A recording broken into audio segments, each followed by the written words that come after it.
I love China. This is Solo Travel Talk. Your solo travel advisor is Astrid Clements. Beijing, the capital city of China, a country with a rich cultural history, a huge population, and a place that might be intriguing to the solo traveler.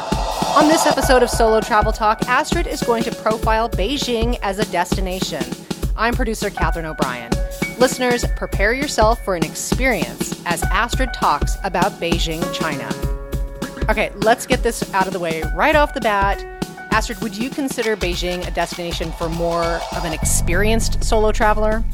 Absolutely. If you are going what I call totally solo or pure solo with no tour group, you should definitely be an experienced traveler. First and foremost, the language barrier is as bad as it gets because there are very few people, say you're coming from an English-speaking country, there are very few people that speak English in China. There are very few signs that are in English. Now, this is mainland China. This is not Hong Kong. You can't read the menus. You can't get a taxi. Everything is limited because you can't read or speak to 99.999% of the people. So that in itself, you have to be comfortable going somewhere where language is a tremendous barrier. So that's not for your beginner solo traveler. So that's number one. Then they have a limited amount of what I call Western institutions, which are like for a Westerner, they're safety net basically. They're not any Western, there's some Western banks, but you don't have them like you do, say in Europe or even in some areas of the Middle East. China is a very unique place. The hospital system, if you have a medical emergency or an accident or something, it's a whole different type of system there. So when I particularly went to Beijing, before I went, I knew where J.P. Morgan was, I knew where the American hospital was, and I knew where the embassy was, just because I knew there wasn't a lot of alternatives basically for any kind of safety net. So that for a solo traveler who's not experienced, I feel like they'll be very uncomfortable that, if something does happen, will I be able to handle it and will I be okay?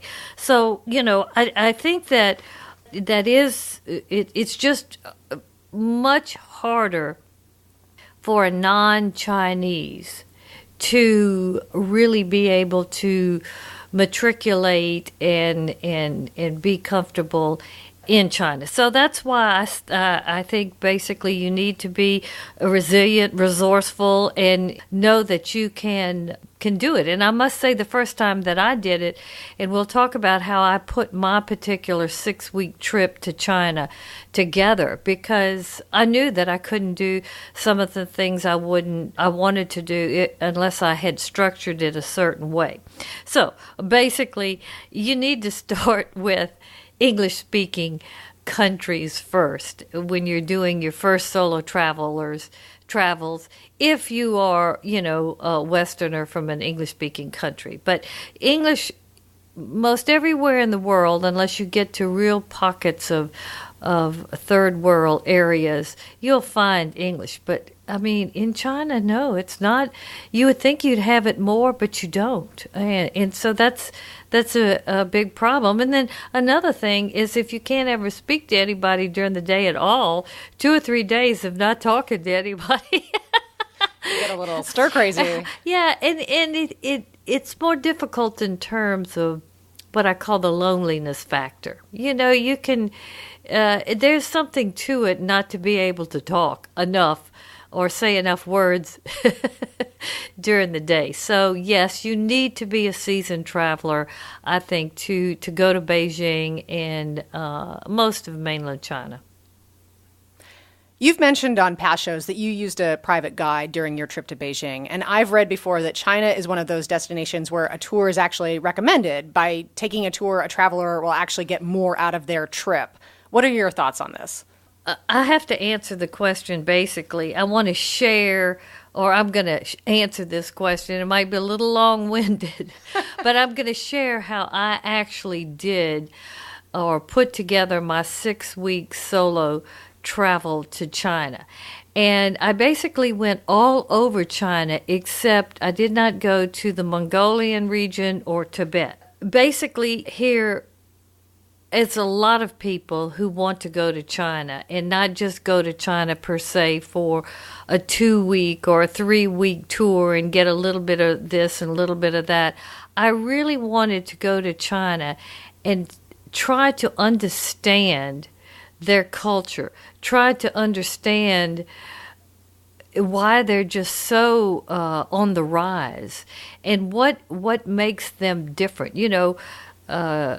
Being an American, you read things and you see things, but you don't really ever understand cultures that are so different than ours. So I knew that this would be a big challenge for me to really try to have some kind of real, I guess you'd say, real understanding or consciousness about what drives China, what the Chinese are really like, why they like certain things, why they do certain things, what are their value systems, what are their spiritual beliefs, just all kinds of things. Because it's when you go to China, it's like going truly to a land unknown. It's still like that in China, especially when you get away from the city areas. It's very different there. So what I did was I knew I wanted to spend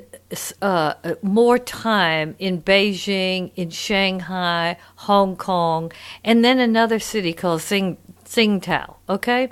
So I knew that I wanted to spend at least a week in Shanghai, in Beijing, in Hong Kong, and then maybe not quite a week in Tsingtao, but I wanted to stay there long enough to where I could go visit Mao Zedong's childhood home and learn more about communist China and how it evolved out in the Cultural Revolution. I wanted to go to the contemporary art districts that they are now allowing. There were a lot of different things that I was interested in terms of their history and their culture that I knew I couldn't get with a tour. So what I decided to do is go pure solo to these cities and hire a private guide and driver. Then, as well as take day tours or city tours that I get the concierge at the hotels to do. Because in any place that you visit, any major city, they have these types of tours, whether they're food tours or walking tours or sightseeing tours or, whatever. So, and then at the latter part of the trip, I joined a Uniworld river cruise that they call it the Grand China and Yangtze River Cruise. And it likewise had a few days in Beijing, Hong Kong, and Shanghai. So what I did was all the stops that I did on the river cruise, I didn't do when I used the private guides, when I went to these cities. But then I used the tour to go down the Yangtze and to go to Xi'an, which is in the interior of China, and to go to Guilin. I could have taken the train there or flown there, but this worked much better because there were only key things to see in Xi'an and Guilin. Both gorgeous, both very interesting, but not enough that you would have actually taken the time and done all the logistics. So when I went to China, I used basically all three. So I'm going to just give you a little bit of an example how I did it quickly. First of all, I flew into Hong Kong, which that's a great place. If you're going to visit China, fly into Hong Kong. They've got the best flights that go in there from the U.S. for sure. So a week in Hong Kong, pure solos, like being in New York City. No language barrier. I always like to take those hop-on, hop-off big bus tours. I know they're a little bit touristy and sometimes kind of corny, but for the solo traveler, and even me, who's very experienced, I like them because it gives me a reconnaissance of, the lay of the land. And I usually do it when I first land, and I use it as one of my ways to get over jet lag. I don't have to do anything but just sit on the bus and listen to the music and the commentary, and I can get a feel for everything. But Hong Kong is very easy for the Westerner and really interesting. So that was my first toe into China. From there, I flew to Shanghai, which Shanghai is mainland China. Now, it's got, some a lot more Western influences definitely than Beijing or anywhere else because of it's the financial capital of China. So you've got a lot of international business that goes on there, etc., and lots of gorgeous new hotels. And it's here again, it's not quite Hong Kong and New York City, but it's San Francisco, or China's San Francisco.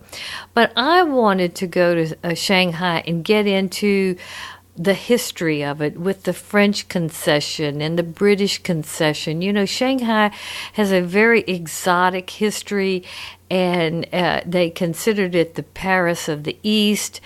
At one time, it was a very shishi place to be. Especially when the French were there and their influence. So I wanted to see that part of China. I'm from Louisiana, and we love things French. New Orleans, the French Quarter. So I just am always drawn to that. So what I did was I picked a great boutique hotel in a fabulous location in the French concession. So I could walk to a lot of the things that I wanted to see. But then also I had all these specific things like different villas that I wanted to see that was like Chiang Kai-shek, and the different people that had certain important points in Chinese history. So what I did is I got the private guide and driver. Now, this was not the first time I'd ever done it, but this was one of the first times I had really, I had used it a couple other times, once when I was in Russia.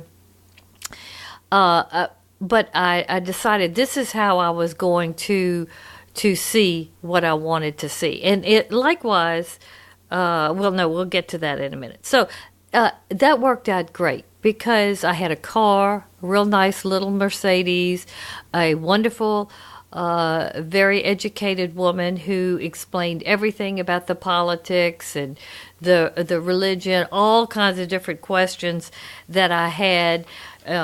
She was just wonderful. So that was great. I was able to do the things in the French concession and the British concession, and go to the historic hotel where Churchill, and all kinds of different things. So I got to accomplish those things that I would not do, and I was not on the itinerary of the Uniworld tour when we were in Shanghai. But they were also very interesting and really gave you a good idea of, like I said, the shishi part of Shanghai in the past. Very, very cool, I thought. Okay, then I took the bullet train to Beijing, which that was an experience itself. This fabulous, brand new, so speedy train.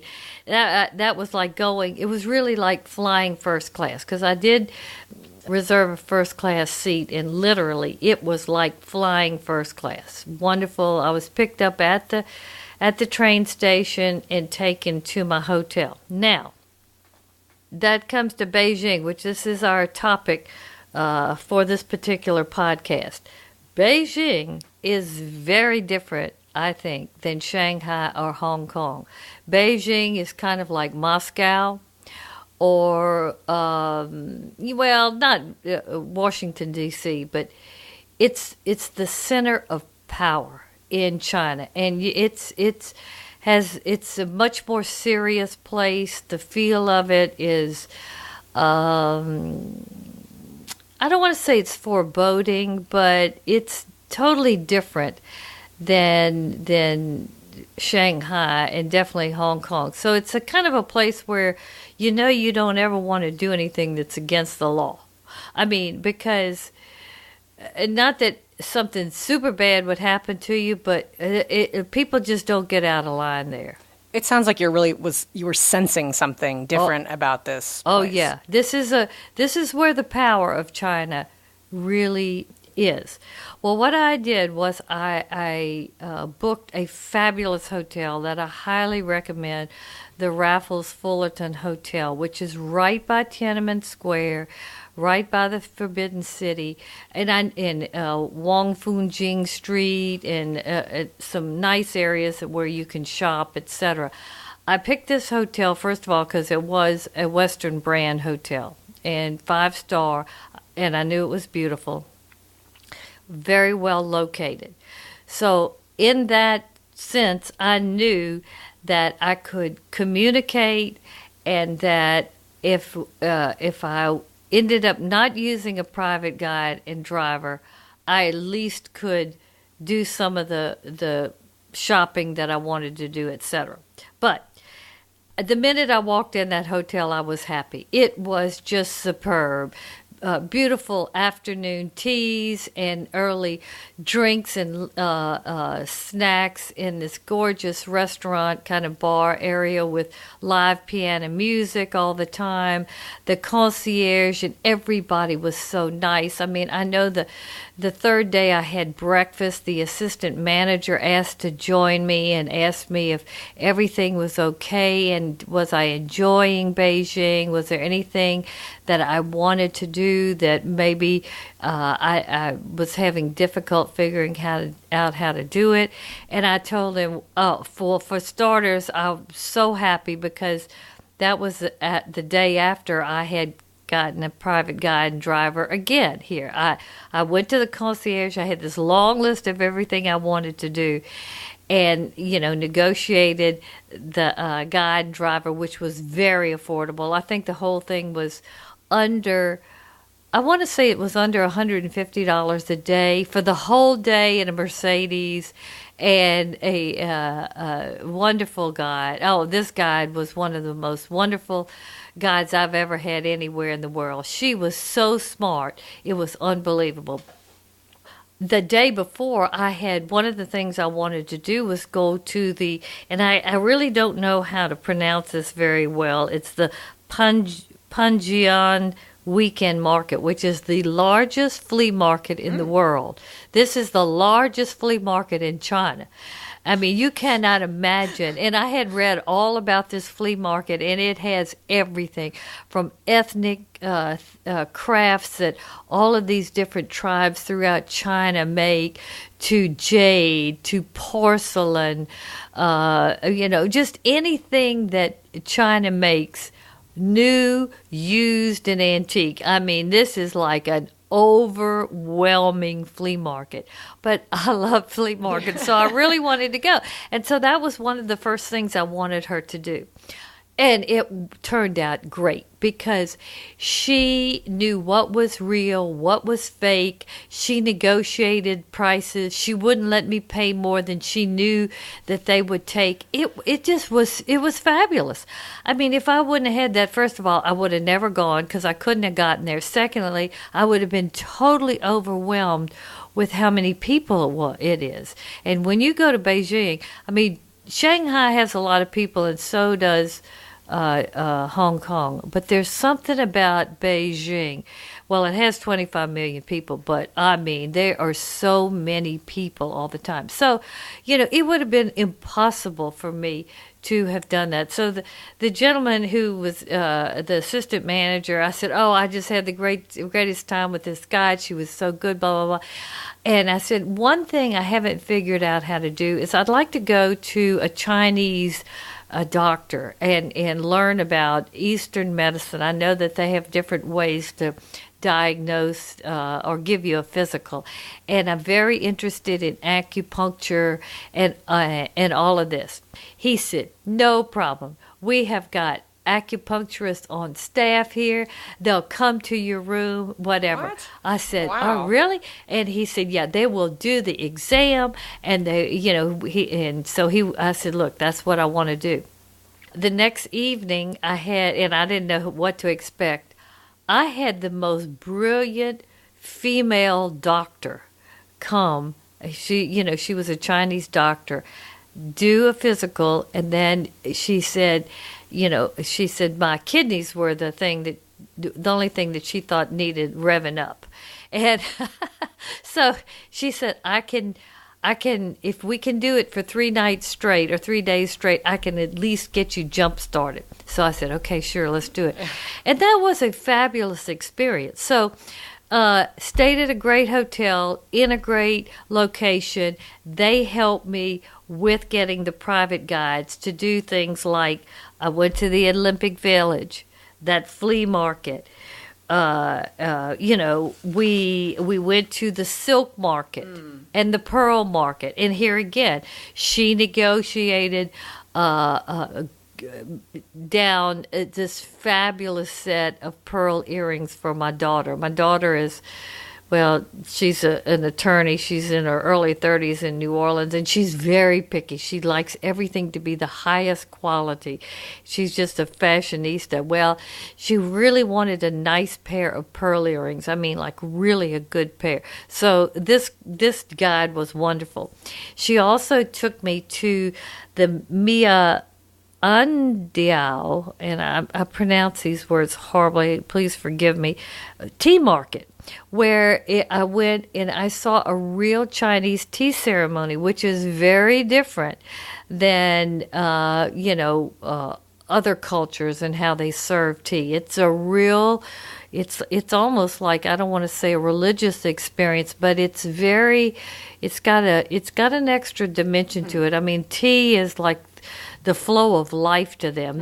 That's one thing about the Chinese culture, and I'll talk to you a little bit about it. And that's one of the reasons why I wanted to stay so long there, is they're really about the flow of life, whether it's, the energy within rooms and feng shui and how they view the interior and exterior of things in people and life, etc. Oh, they think, the chi's got to be good, the energy's got to be good. Well, tea is like, it is like the tonic of everything. And she said, first of all, one of the things I kept asking her, I said, the Chinese have so much fire and they're so industrious. It's like they don't even ever need to sleep. They're just working. They work. They're the busiest people I've ever seen in my life. And they're working until late hours of the night, and they get up before dawn. And I mean, they have all these things that, I mean, they're you see these individual merchants, I guess you'd call them, or whatever. They have all of these baskets of chickens. They're riding a bicycle. I don't know how they balance what they have.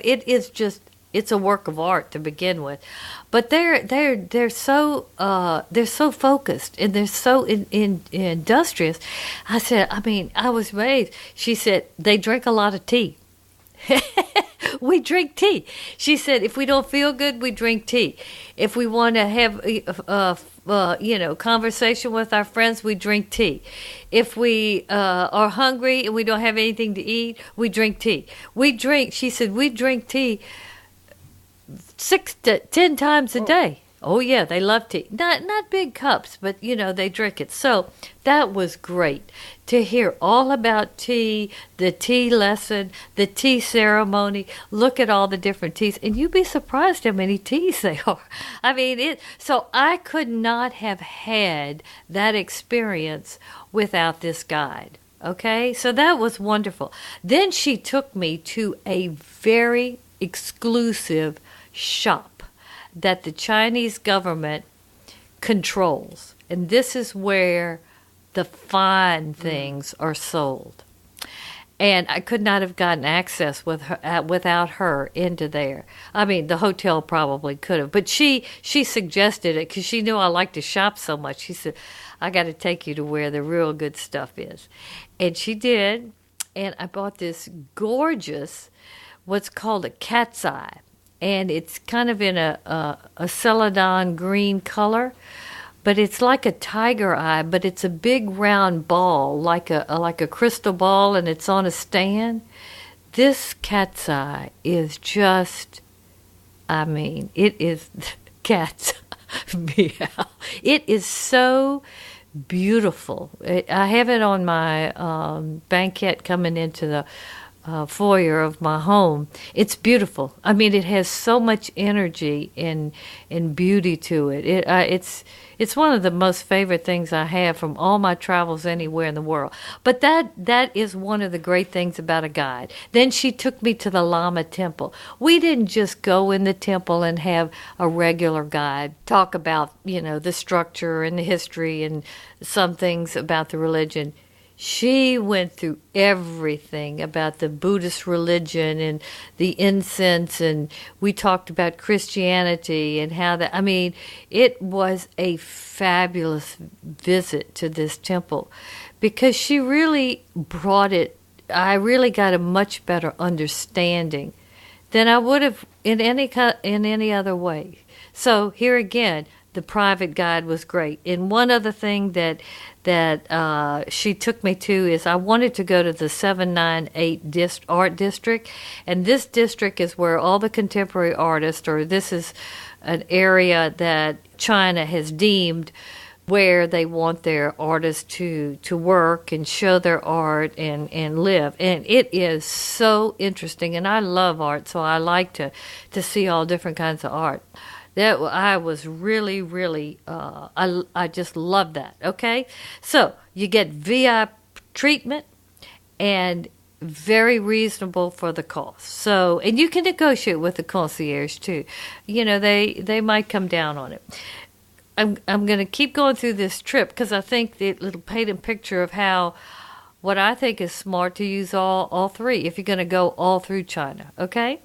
Then Tsingtao. I went there specifically because a distant cousin of mine who was originally from Prussia before World War I became one of the people who moved there in the German concession. And he was killed in the first attack, Japanese attack on China. So nobody in the family, because this was my German side, and nobody in the family knew where he was buried. They knew that he had died, and they obviously got the information, the letter from the German government, but nobody had ever gone there. So I thought, why don't I just go to Tsingtao and see if I can find where he's buried, just to say the last respects, I guess, of my family. I love to do kind of unusual things like that. I don't know why I'm driven to do it, but so, and then Tsingtao is kind of interesting. They had the Olympics there, some of the Olympics, and it's a very new city. But they also have that German concession where that's one of the few areas in China where Germany really was very active, where Shanghai had the British or the English in the French. Tsingtao had the Germans. Well, that's where Tsingtao beer is from, and this area, this German concession looks very German. I've heard that you can see some Germany in the architecture and what have you. Oh yes, and I wanted to. In fact, I was going to try to find his house if I could, but that was a little bit much. So what I did was I took the fast train there. I only spent 3 days there, but I got the concierge again to get me a private guide and driver. I told her the name of my relative, what I knew everything about him. And could you get me somebody who could take me to see if we could find where the grave was? They were fabulous. Wow. They did the research. I got the guide and driver, and he told me when he picked me up, he said, now, where I'm going to take you was where he was buried, but it's a park now. He said that during the Cultural Revolution, they demolished a lot of things that had anything to do with the past history of China. And this was one of the things, anything dealing with foreign occupation or anything. So he took me to this beautiful park, and then he took me all through the German concession, and we went down to the dock where, you know, they have the beautiful sculptures, and took me to the Olympic Tower. So, and also where these horrible looking bunkers were that the Germans had up in the hills. And then also they actually had a museum that I was trying to see if I recognized anything, my cousin, but I couldn't. But it was a wonderful day, or 2 days, because this hotel was right on the East China Sea, of staying there and exploring. And I couldn't have done any of that without a private guide and driver. But here again, I thought, I'm all the way in China. I'm going to see if maybe I'll be successful. Well, you know, it wasn't there, but it was a beautiful time, and I really it was really wonderful and not expensive at all.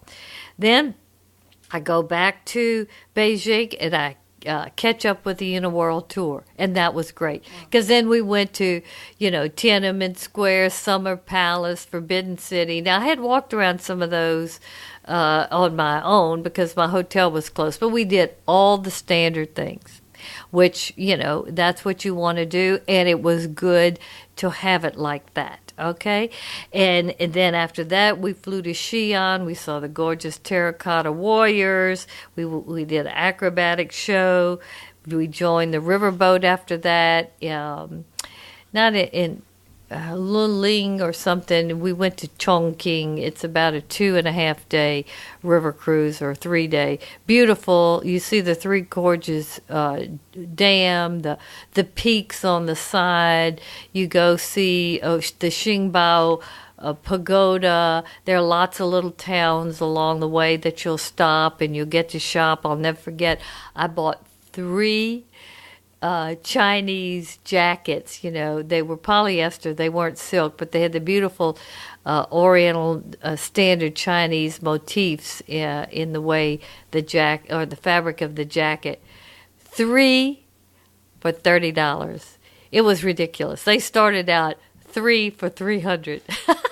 We heard about these jackets on the haggling show. Yes. I mean, I'm telling you, it was unbelievable. Okay, but that was wonderful. Then we ended up going to, Shanghai. That was also very nice. Then we flew to what's called a place called Guilin, and that's where they have the really high peaks. And you take a river cruise down the River Li. They've got some caves that we visited that were out of this world, and they have like some a Buddhist temple in them. And these caves are unbelievable. But I would have never been able to do any of that if I didn't take a group tour, and that was very good to do that. Okay, so bottom line. When I went to China, and specifically Beijing, I used a private guide and a driver, and I also used some of, the portion of the Uniworld Tour, and that was wonderful. If I wouldn't have gone Uniworld, I would have had to pay a lot more to go to the Great Wall of China. If you're going to China and you want to do a lot of exploration, you probably have to do it like I want to do it, like I wanted to do it, because you won't be able to do some of the more interesting things, not the standard tourist things, if you don't get a private guide driver, because you can't do it on your own.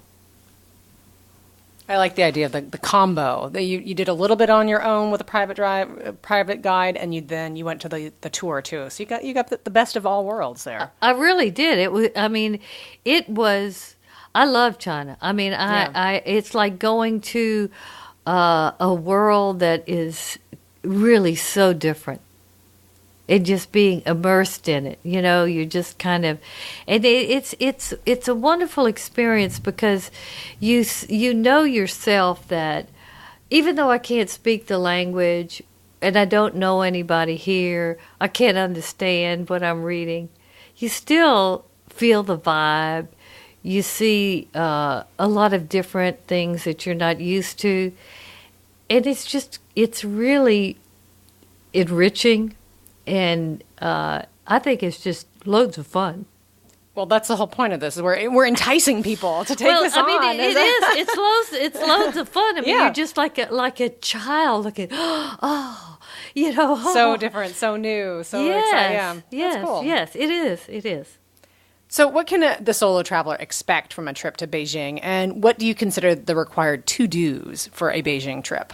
Okay. Well, first of all, you're going to see modern day China on the move, from evolving from a third world communist city to really an international metropolis, and China is definitely rising, and Beijing is definitely rising in terms of its position in the world, and the city itself being modern and evolving, out of an ancient city.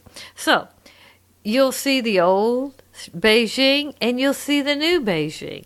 The old Beijing is super interesting. The Forbidden City. I mean, it is amazing what they created there. All these different palaces with these different focuses, and just like all these stone bridges, these bridges carved with all these different symbolic animals and everything. I mean, from what you walk on to the railings. I mean, it's heroic, the things that they built and they did so long ago.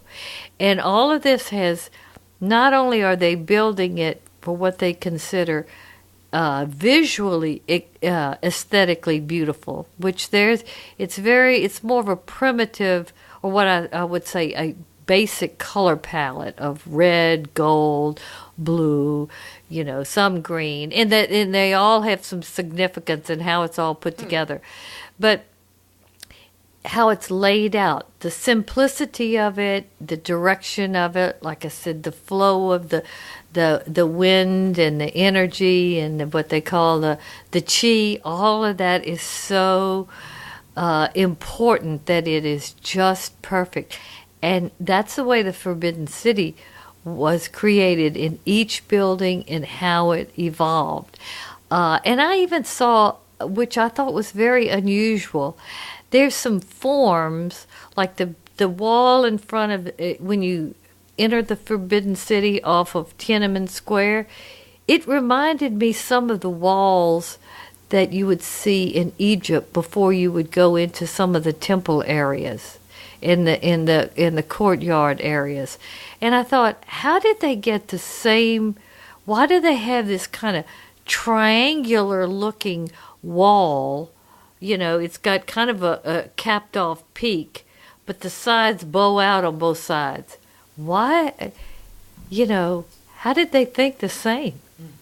Because, I mean, the Chinese, when you go there, you don't see very many people that look Western. I mean, there are just so many Chinese, and you realize this really is, they're so different than the West.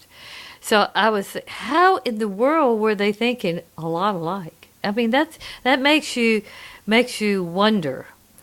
And I'm sure it had something to do here again with energy and what they believed in, blocking the bad spirits and all that. But where'd they get those ideas from? So you'll do the Forbidden City, you'll do the Temple of Heaven, which is just gorgeous. It's a big round building it's a round temple, but it is just gorgeous. No nails. I mean, this is something to see.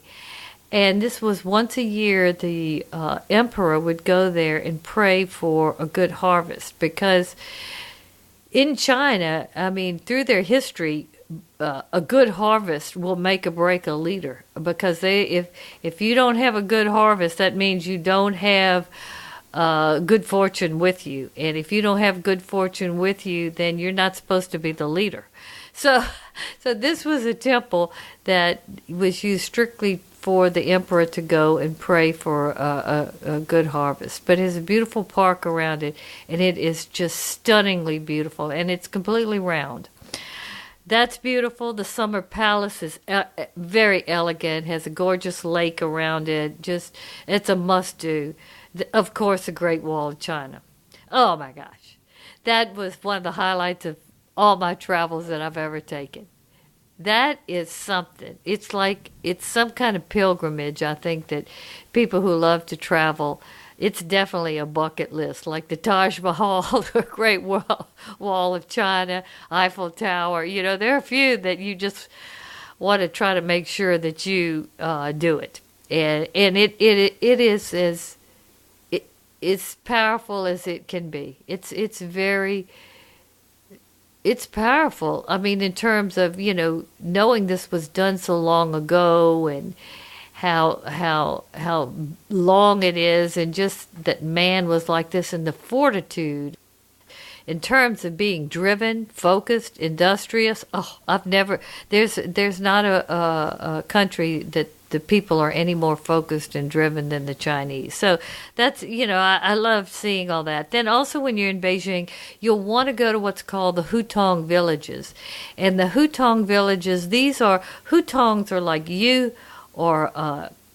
U-shaped houses that have inner courtyards, and like it usually has like its own wall in the front entrance, and you have a door, and you go in the courtyard, and this is where all the life of the home is. And usually several generations live in there, and they live and they work basically in the from the home, and then they go out and sell whatever. But these are villages, and this is the way the Chinese, especially in the cities long time ago, lived, and they all took care of each other. I mean, grandmother would never have to worry about being put in a nursing home. But on the Uniworld tour, we got to go visit one of the hutongs. We were invited for a family meal, and then one of the family members was an artist, so of course we saw their artwork, and but they had old pictures of Mao Zedong in there, and you could see how they really lived, and it was very, very insightful to see the way their interiors of these types of homes are, and how they live and interact with each other. I enjoyed that very much. So that you definitely want to do that. You definitely want to go to one of the temples or several of the temples. The Lama Temple is the most famous. Then you've got all these markets and shopping areas. And let me tell you something. If you want to shop and you want to get things that are very, very inexpensive, go to Beijing, because you can get some nice things that are about as inexpensive as you can pay for them. You have to be very careful that they are real. And that, here again, that guide that I had was wonderful, because the Chinese are masters at the knockoffs. But the silk market, the pearl market, they have Wangfu Jing, which is like the Fifth Avenue of Beijing, which that was right near where my hotel was. How convenient. Oh, yeah. Well, it was really nice. I enjoyed that very much. Then, real close to there, too, is called Kianmen Street, which is close to, the Forbidden City and near Tiananmen Square. But that's where you really want to look to buy your souvenirs, and nice souvenirs. They're not all, real just kind of on the, junky side, but I bought a pair of satin Chinese shoes. The Chinese have a couple of shoe styles that the emperors would wear and the empresses, and different Chinese people. And I like this one particular style. Had a little bit of a pointed toe and the beautiful satin fabric. And I have a big foot. So it's very hard for me to find anything in China because it usually stops at 40, and I wear a 41. So I did find a size 41 on Tiananmen Street, and it's a great place to shop. Then you've got your whole modern area, which is out where China Television is, in the financial district. You got the Sanlin Tun shopping area, which you have Gucci and, Dior and all the best. And then in that area you have fabulous modern architecture, some of the most fabulous architecture I've ever seen anywhere in the world. Fabulous brand new hotels, and not expensive. I mean, we stayed with the Uniworld tour at the Shangri-La. It was just gorgeous. This hotel was gorgeous. It was actually very affordable in terms of what the rate was, with the tour. So you'll see a lot of very cutting edge new architecture and infrastructure improvements. They're working on this. So many people, though. You got to be prepared. There's so many people there. That's their biggest issue, is all the people. In terms of food, you're going to have to eat Peking duck. It is delicious. And I ate at Quanjude, but there's also a place called Duck de Cheny that everybody raves about. But this is great. I mean, this is a duck that is prepared with a crispy crust, and you have plum sauce, and you've got like these shreds of kind of like a celery and something else they put in it. You wrap it in a thin pancake. I mean, every time I eat Peking duck, I really do. I stuff so bad that I can't eat for 2 days because it is so delicious. Then there's a type of dish or cuisine they call the hot pot. And this is really kind of a cool way of preparing and then eating that kind of meal. But they have this cylinder pot that's basically has water boiling in the bottom, and it's kept boiling. And you have all these different things that you put in the hot pot to cook in the boiling water. And then after it's through, you take it out, and it's, either strained and you put it on rice or noodles or whatever. But they love hot pots in that part of the world. And it's quite good. I mean, the broth is good, the food, it's different. And you get to put as much seasoning in, you can do whatever. It's like you're cooking your own soup that is part soup and part meal at the end, and it's delicious. Of course, you want to do the tea ceremony. And then another thing about China, and if you go on one of the Uniworld tours, you'll do this a couple of places in the restaurants you go to. They love the Lazy Susan format, where there's all kinds of different dishes ordered, and everybody takes a little bit of each dish. And that's quite nice. And the Chinese eat like that all over. Communal is important to them. They're not so much like, independent. They like to do things in groups, even if it's just in twos. And then they have street food, which I never put my toe in that pond because I was so afraid of getting sick or having some kind of medical incident there. Because I had read a lot of things. I mean, I brought my own first aid kit.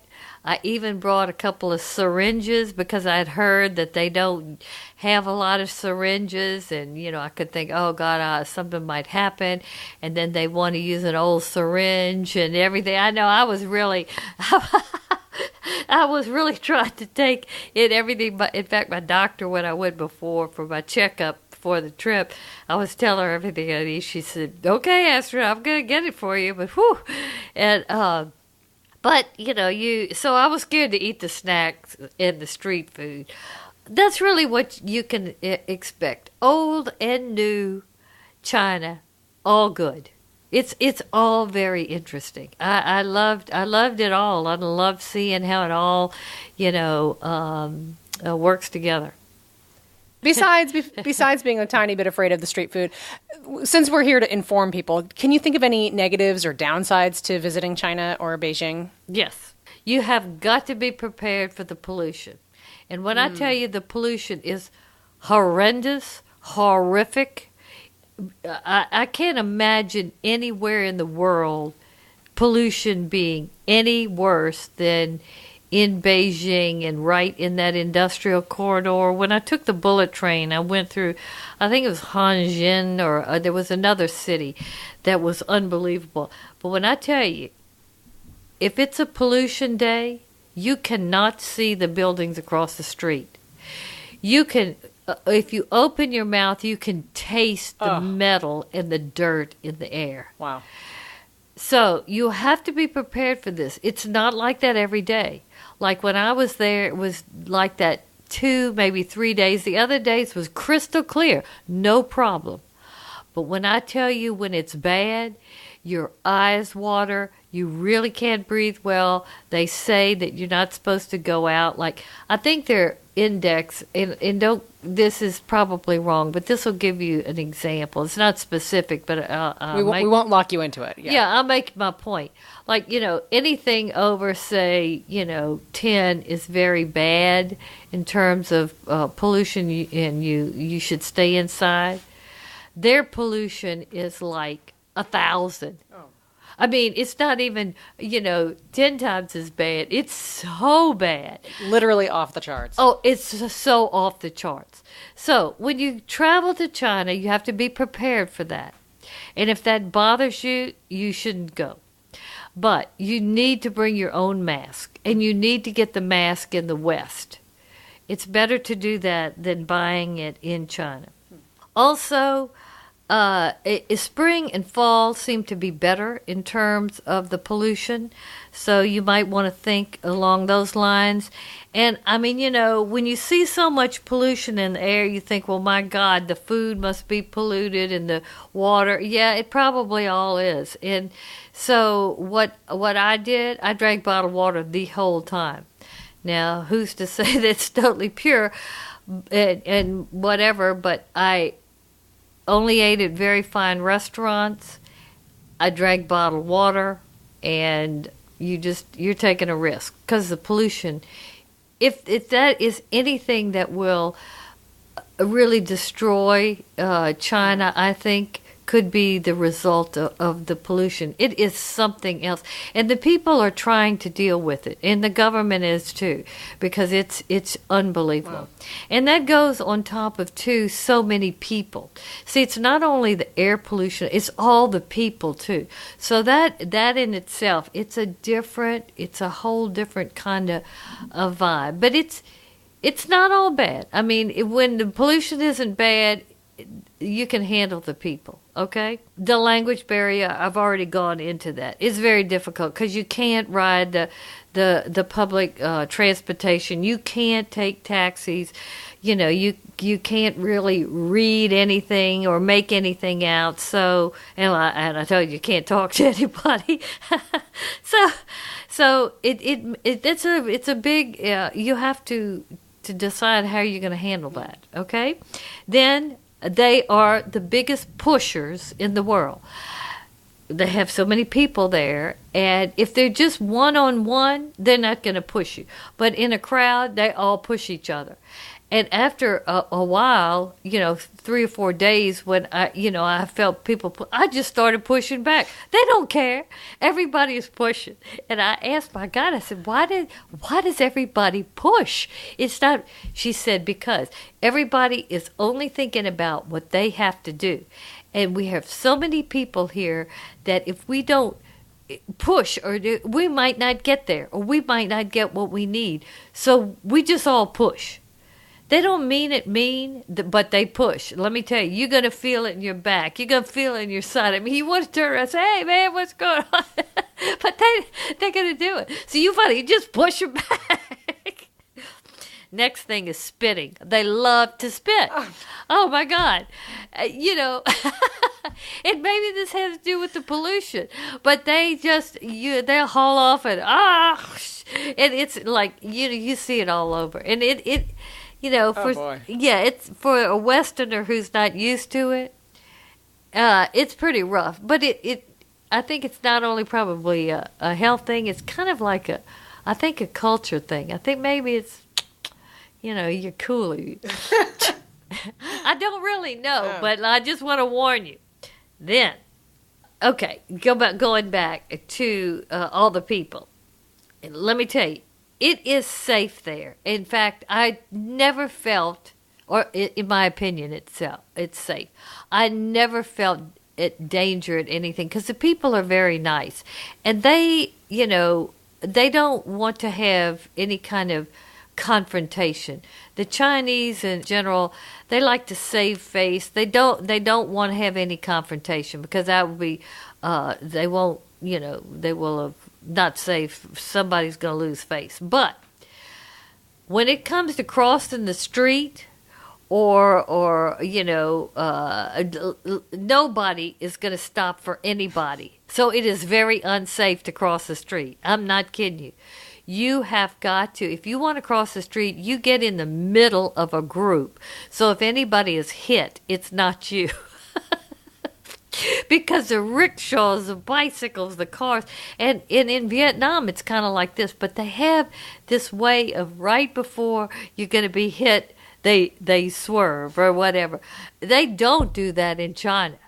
It's like everybody's chicken. You know what I'm saying? If you don't get out of the way, I'm going. Too bad. So I want to tell you, it's very safe there in my opinion, but it's very dangerous to cross the street. Boy, wow. So if you can't go on an underpass or, something that's really controlled, you be very careful because they're not going to stop for you, okay? Then, hygiene standards. It's not anything like the West. You'll get used to it, but it is a lot less all the way around than in the West. Squat toilets, they're everywhere. I mean, even in the beautiful museum, Chinese Museum of Art on Tiananmen Square, the bathroom must have been 25 bays or more squat toilets. And at the very end, one handicap, what we call a Western toilet. They're everywhere. So you have to be prepared for that. Some of them are cleaner than others. Then they're not always, even the squat toilets, readily available. So you have to plan where you're going to go to the bathroom. So before you leave your hotel in the morning, make sure you have that time, because you probably are not going to want to do it till you eat lunch. And you want to hope that you eat lunch in a restaurant that has a normal, what we consider a Western potty. Now, that's part of their culture. It's no big deal to them. But for the Westerner, let me tell you, on the Uniworld tour, we had a few people, a few of the times, I thought that they were going to leave the tour because it was so long between the ability to go to the restroom. Because it's a challenge. So I share that with you. Also, I mentioned this a little bit at the beginning of the show, lack of Western medical and financial services. That when you go to a place like this, and there's not very much of it, it can be a little bit frightening. So that's a negative. And then very poor internet connections. And I don't know, in most places, and I don't know if it's all totally poor, but I think they turn it off and on, and I don't know how all that's regulated. But believe me, your internet connection will not be the same.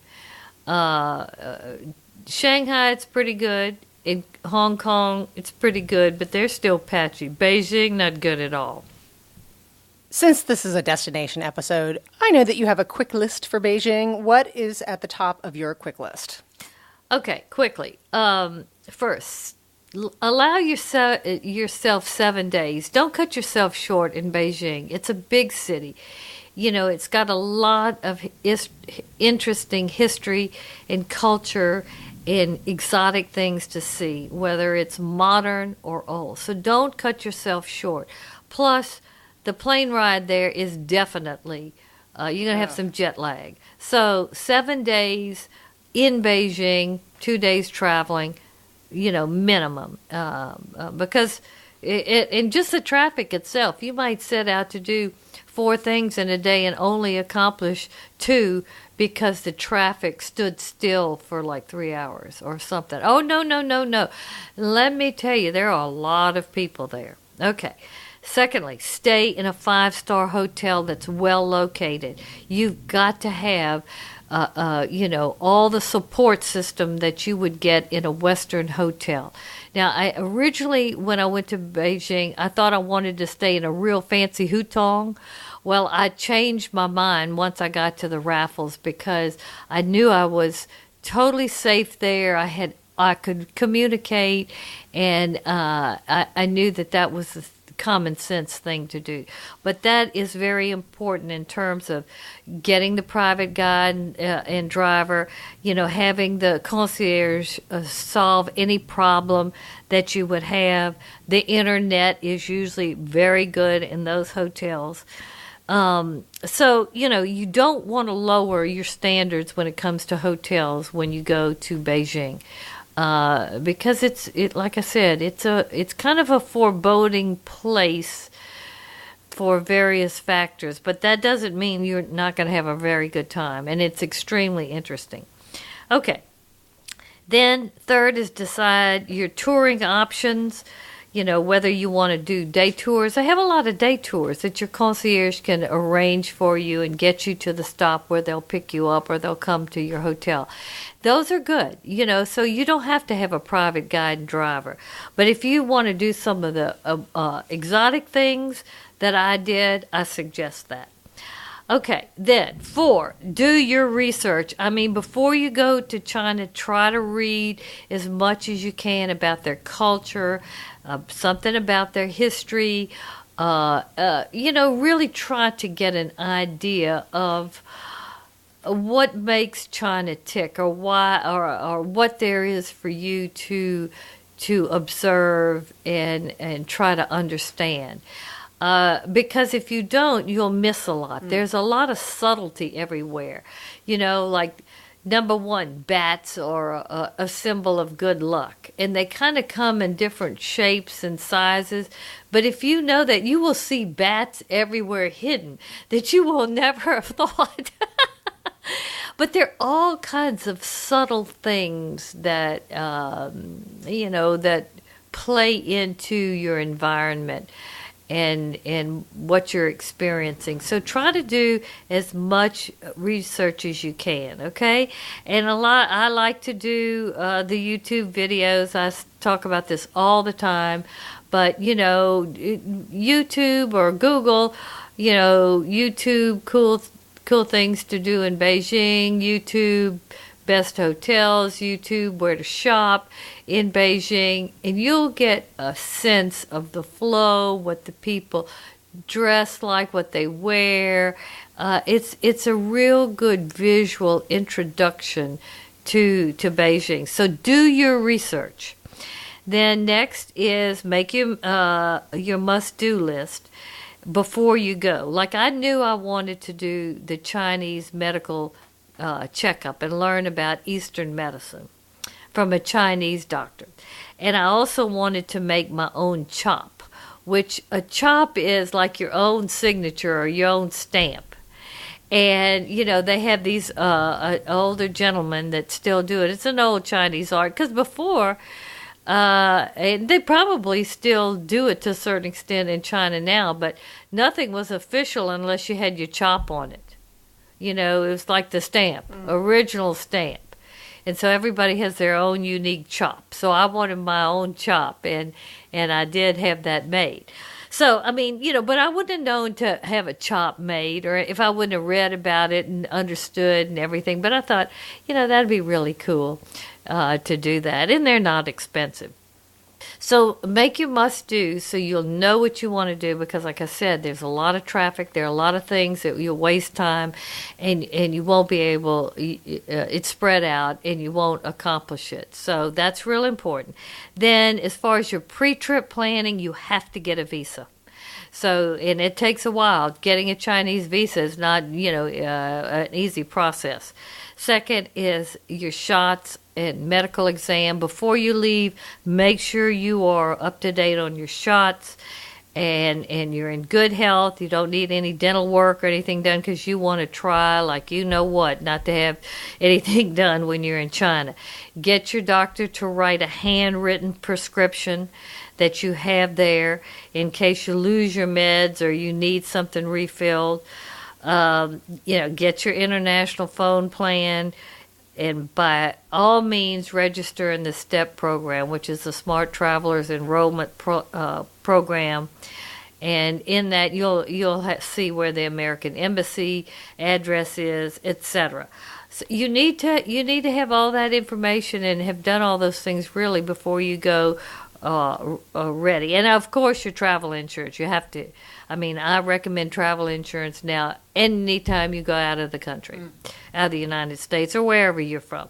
Then learn a few Chinese words. Now, they're not as easy, but ni hao and xi xi, which is hello and thank you, those are two very basic ones, and they like it. When you go, ni hao, the Chinese they really are nice people. I liked everybody that I interacted with, even though there was not much in terms of really a conversation. But they're quite pleasant, except if they're in a group. Then they all start pushing. Oh, my God. It's like they don't punch each other. They just push. It's the weirdest thing I've ever seen. And it's like they're all pushing together. It's like a wave of push. Okay.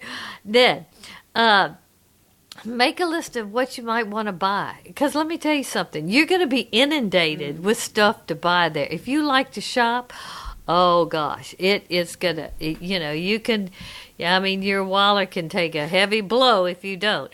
But they have beautiful jades and pearls and silk. I bought several silk pillow coverings that are just absolutely exquisite. And, their silk clothing. Anything in silk that they do is just beautiful. The ceramics, the tea, and then all kinds of just basic clothing. They make everything there. So it's really fun shopping. So kind of key in on the few things that you want, and then, get whoever you need, whether it's a private guide and driver, or however you do it, the hotel, just bringing you to a certain place to get that. To get it done. Then last, I guess, I just want to say, if you want to go, make it happen. Just go. Don't be afraid to go. Now, if you're not super experienced as a solo traveler, I would be a little bit hesitant if things like language barrier and what I've told you about would make you upset. But if that doesn't bother you, just go. It is... I loved China. It was so interesting in terms of being so different from anywhere that I'd ever been. And I got a lot of appreciation on how strong they are and how industrious they are.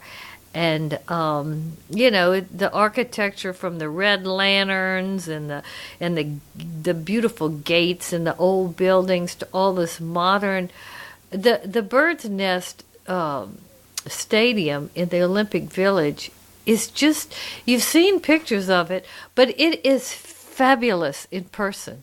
It is just fabulous. And there are many new fabulous buildings. So, all of those, and then the hotels themselves, the new ones, they are knocked out of this world gorgeous, and they're very inexpensive. You can get a gorgeous hotel for under $200, especially depending on what season that you go into.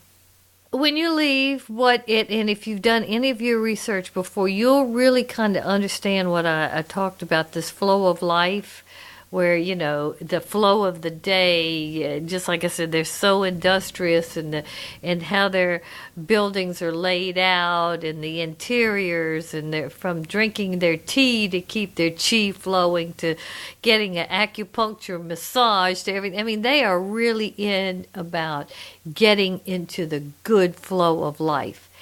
And you'll start to get that when you go to Beijing. So, you know, if you really want to go, decide you're going to go and do it. And I, like I said, I love China, and I really do plan to go back there soon. And this next time, I definitely will go to Mongolia and Tibet. Tibet's a little bit harder to get a visa and everything too, but I want to see that. But it's a very exotic place, and everybody who loves to travel, they definitely have to visit China to say, I've seen the whole world. Good quick list. I can't imagine one person listening to this who wouldn't want to add China to their destination list. Oh, yeah. And then, you know, we'll do a whole show in Shanghai and Hong Kong. And they're so different from Beijing. Yeah. You know, there is a different mindset in a feel. The culture is similar in a lot of ways, but it's a different place. So my point is Beijing is where the real power was, and it still is. It's something to be reckoned with and to be respected, because they have their own ethos and code and character, and it's very strong and it's very appealing, and you should want to understand it. It might be different than you, but there's a lot of substance there.